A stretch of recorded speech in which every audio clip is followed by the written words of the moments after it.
Militer Rusia dan Ukraina memperbarui informasi terbaru dari garis depan tanggal 19 Maret tahun 2023. Juru bicara Kemenhan Rusia Letnan Jenderal Igor Konashenkov melansir terjadi kontak senjata di sejumlah wilayah.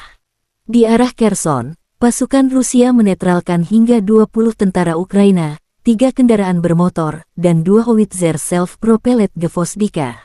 Penerbangan operasional taktis, pasukan rudal dan artileri angkatan bersenjata Federasi Rusia menetralisir 92 unit artileri Ukraina di posisi tembak mereka, tenaga musuh dan perangkat keras di 114 area juga digempur.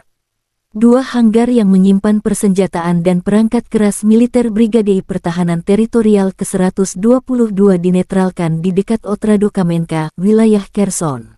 Igor Konashenkov menyebut secara total, 402 jet tempur angkatan bersenjata Ukraina dan 222 helikopter, 3.464 kendaraan udara tak berawak dihancurkan. Termasuk 414 sistem rudal pertahanan udara, 8.338 tank dan kendaraan tempur lapis baja lainnya, 1.069 kendaraan tempur yang dilengkapi dengan MLRS, 4.388 meriam dan mortir artileri lapangan, serta 9.011 unit khusus peralatan militer dihancurkan selama operasi militer khusus.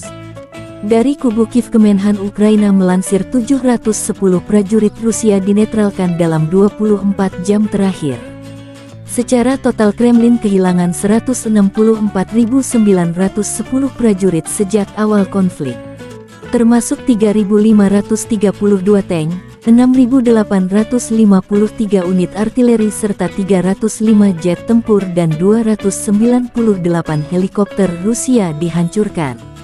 Konflik Rusia-Ukraina memasuki tahun kedua, belum ada tanda perdamaian. Terima kasih sudah nonton, jangan lupa like, subscribe, dan share ya!